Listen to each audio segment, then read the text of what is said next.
हा गौरव पाटील आहे कोण? हा गौरव पाटील आहे कोण? हा गौरव पाटील आहे कोण? विषय असा आहे की 40 कोटी निधी मंजुरीच्या संदर्भातली बातमी परवाच्या वर्तमानपत्रात होती. पुरवणी मागण्यामध्ये जळगाव जिल्ह्याला 400 कोटी रुपयाची मागणी मंजूर झालेली विकास कामांसाठी. जे सत्तेत आज राज्यामध्ये सत्ताधारी शिंदे गट असेल, अजितदादा गट असेल, भाजपा असेल, या सर्व आमदारांना 40-40 कोटी रुपये निधी वितरित करण्यात आलेला आहे. यामध्ये पक्षाच्या ज्या पॉलिसी ठरलेल्या आहे, यामुळे याचा श्रेय घेण्याचा किंवा यासाठी कुठलं व्यक्तिगत पाठपुरावा आमदारांनी केलेला नाही आणि त्याचं श्रेय घेण्याचाही त्यांनी प्रयत्न करू नये. उलट पक्षी माझं म्हणणं आहे की गौरव पाटील म्हणून जो व्यक्ती आहे, जो आमदाराच्या नावाने जळगाव शहरामध्ये मक्तेदारांना फोन करून करून पैसे मागत आहे. आज स्मशानभूमीमध्ये ज्यावेळेस सकाळी मला माहिती मिळाली की ही आकडेवारी 5% ते 13% गेलेली आहे. जर अशा पद्धतीने टक्केवारीचं हे राजकारण होत असेल तर शहरात चाललेले विकास कामं निकृष्ट दर्जाचे आहे आणि मग त्याचं खापर नगरसेवकांच्या डोक्यावर फोडायचं हे काही बरोबर नाही. वन ठोक काम तुम्ही मक्तेदारांना देताय, त्यांच्याकडनं कमिशन जर घेत असेल तर याच्यासारखी शोकांतिका नाही. आमदार म्हणून आपण अनेक ठिकाणी आपल्याला अनेक सोर्स असतील उत्पन्नाचे, परंतु ज्या ठिकाणी शहराच्या भावना जुडलेल्या आहे अशा विकास कामामध्ये जर निधीमध्ये जर टक्केवारी घेतली जात असेल तर हे जळगावकरांचं दुर्भाग्य आहे.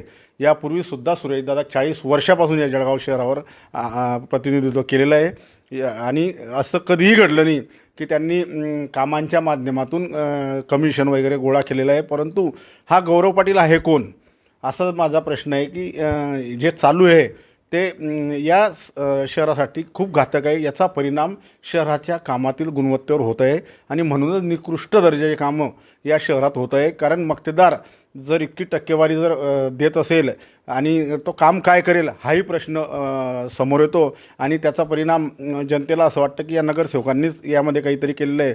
परंतु ही सर्व ठोक कामं जर आमदारांच्या माध्यमातून होत असतील आणि यामध्ये कमिशनचा मोठ्या प्रमाणावर काळाबाजार सुरू आहे, हा त्वरित त्यांनी समजदारीची भूमिका घेऊन हे थांबवलं पाहिजे अशी आपल्या माध्यमातून विनंती करतो. व्यक्तिगत दोष नव्हे तर हे वैचारिक विषय आहेत आणि या वैचारिक विषयातून त्यांना आपल्या माध्यमातून आपल्या चॅनलांच्या माध्यमातून हेच सांगतो की ही लागण तुम्ही काही या शहराला लावू नका. याचे गंभीर परिणाम येणाऱ्या काळात या शहरालाही आणि नागरिकांनाही भोगावे लागतील. गौरव पाटील, मी तेच म्हणतो आहे की त्यांनी तो खुलासा करावा. कोण आहे गौरव पाटील त्यांनाही चांगलं माहिती आहे.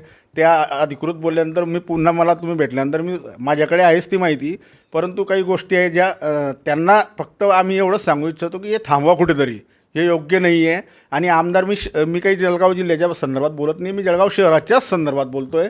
त्याच्यामुळे आमदार जे असतील त्यांचं नाव घेण्याची काही गरज नाही. त्याच्या सर्व जळगाव शहराला माहिती आहे की आमदार कोण आहेत.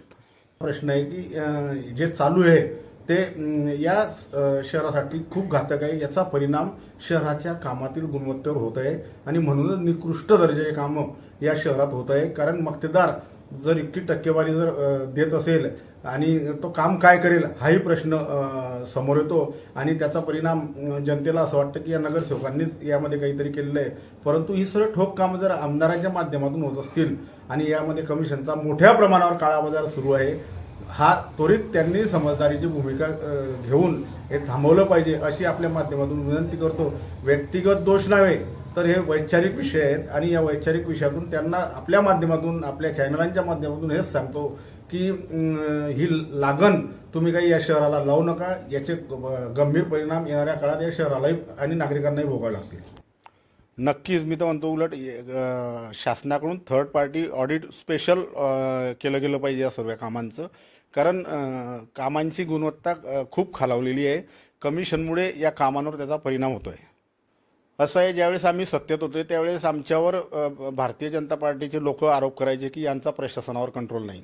आता खऱ्या अर्थाने प्रशासनावर तुमचा किती कंट्रोल आहे हे जळगावकरांना दिसतं आहे. ज्या दिवसापासून या शहरात प्रशासकीय राजवट मनपात सुरू झाली आहे त्यापासून भ्रष्टाचाराचा एक मोठा उच्चांक या मनपाने गाठलेला आहे. प्रत्येक अधिकारी 2-2, 3-3% मागतोय आणि जर प्रशासक अशा पद्धतीने जर मक्तेदार जर या पद्धतीने अधिकाऱ्यांना पैसे द्यायला लागले तर त्यांनी काम कसं करावं आणि नागरिकांची ओरड तर तीच आहे की कामाची गुणवत्ता योग्य नाही. मग इतक्या मोठ्या प्रमाणावर भ्रष्टाचार मनपात चालू आहे, याला रोखण्याची जबाबदारी सर्वस्वी आमदाराची आहे. परंतु आमदार त्यामध्ये सपशेल फेल झालेले असून मनपाकडे त्यांना लक्ष द्यायचं होतं. ज्यावेळेस नगरसेवक होते त्यावेळेस ते वारंवार येऊन त्या मनपामध्ये बैठक घ्यायचे. मग आता आमदार का झोपले आहे का? आमदारांचं कर्तव्य नाही का आता लक्ष द्यायचं की हा मनपातला गोंधळ, मनपामध्ये सुरू असलेला भ्रष्ट कारभार याच्याविरुद्ध ते का बोलत नाही?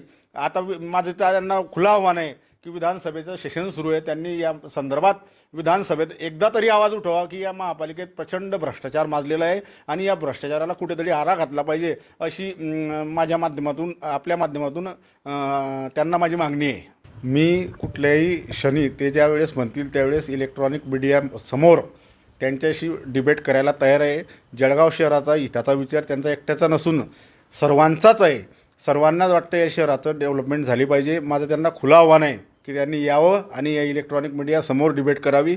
ते ते गेल्या 10 वर्षापासून या शहराचे आमदार आहे आणि आता लोकसभा आणि विधानसभेची निवडणूक डोळ्यासमोर ठेवून फक्त घोषणांचा बोजवारा करायचा आणि लोकांसमोर कोणत्या टोनाने जायचं यासाठी सुरू असलेले या घोषणांचा पाऊस आहे, असंच मी म्हणेन. कोणाचाही त्या महापालिकेत त्या प्रशासकावर कंट्रोल राहिलेला नाही. खरं तर हे काम आमदारांचं आहे आणि आमदारांनी स्वतः त्यामध्ये लक्ष घातलं पाहिजे होतं. परंतु ते त्यांचेच लोक ज्या पद्धतीने कमिशन गोळा करत फिरत आहे